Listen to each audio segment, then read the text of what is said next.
casa pensando essas coisas. E quando você vai deitar, você fica pensando, e o que aconteceu com esse paciente? É aquela velha história, aquele paciente você deixa 15 litros de oxigênio, faz VNI, o paciente não responde, faz o cateto nasal de alto fluxo, não responde, e você tá lá, deixando o paciente 15 litros de oxigênio. Aí você vai para casa. Aí no outro dia você fica sabendo que o paciente fadigou durante a madrugada e morreu por hipóxia, por fadiga muscular. Esse é o pior sentimento que podemos ter. Então, na dúvida, solicite os exames.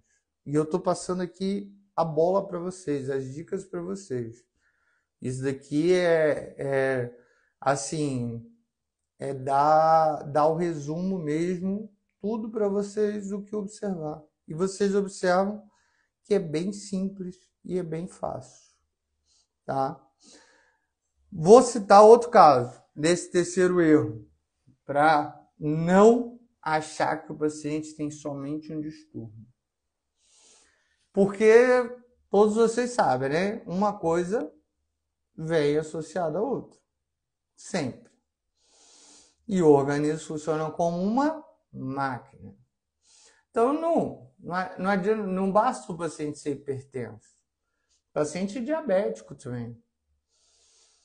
Não basta o paciente ser hipertenso e diabético, ele é tabagista.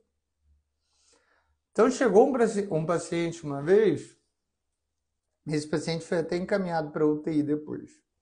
Chegou um paciente uma vez com desconforto respiratório, foi observar a gasometria, tinha uma acidose respiratória, a princípio considerada que era o normal para ele, por ele ser DPOcítico.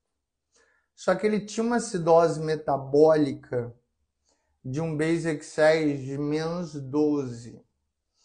E esse paciente tinha uma acidose metabólica de um bicarbonato de 17, tá? Então ele tinha uma acidose respiratória, ele tinha uma acidose metabólica, tinha um pH que era acima de 7,15, não vou lembrar exatamente, mas em torno de 7,20, 7,22.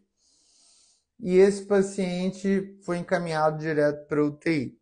Ou seja, ele tinha 2 distúrbios a princípio, tá? Distúrbios simples de reconhecer. Ele era DPOcítico, ele evoluiu com acidose respiratória, insuficiência respiratória do tipo 2. Ele era diabético, estava evoluindo com 4 cetoacidose diabética, ele não cuidava da diabetes, tinha uma glicemia capilar em HI. Simples, né? Qual o protocolo de cetoacidose diabética, pessoal? Por favor, não fale em bicarbonato. Bicarbonato é só na vigência de acidose metabólica, pH abaixo de 7,15, que eu falei que ele não tinha, ou aminas em ascensão, que também não tinha.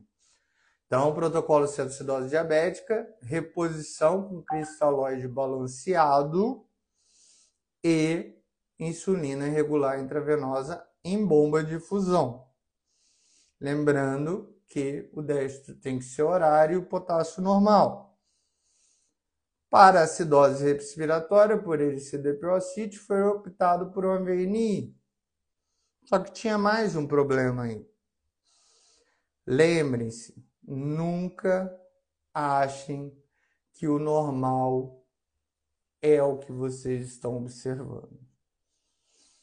Fizemos o N1 Gap.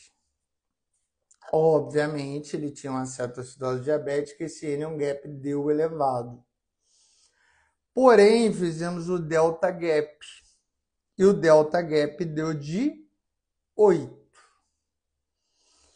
Delta Gap normal, abaixo de 6. O Delta Gap deu de 8. Ou seja, esse paciente tinha uma acidose respiratória. Esse paciente tinha uma acidose metabólica.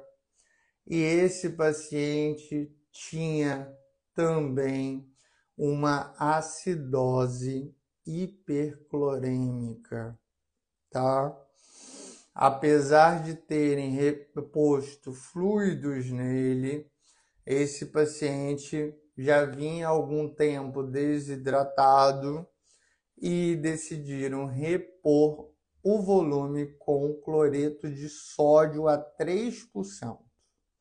Nem foi a 0,9% não, 3%. Então esse paciente tinha 3 distúrbios. Como descobrimos isso? Anion gap, delta gap, e observamos tanto a acidose respiratória pelo CO2 esperado, quanto a acidose metabólica. Como resolve, Alex, uma acidose hiperclorêmica? Simples. Mas você tem que reconhecer a acidose hiperclorêmica. Utilizar um cristalóide balanceado com menos cloro. Utilize ou uma solução balanceada abrasileirada, que não é o certo, mas onde você dilui um pouco de glicose no ringue lactato ou água destilada, ou você realiza o plasma light, que é o mais perto do fisiológico.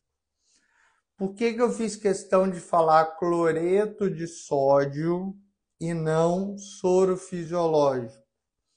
Porque o soro fisiológico não tem nada de fisiológico. Ele é cheio de sódio, ele é cheio de cloro, ele leva líquido para terceiro espaço, tá? Então,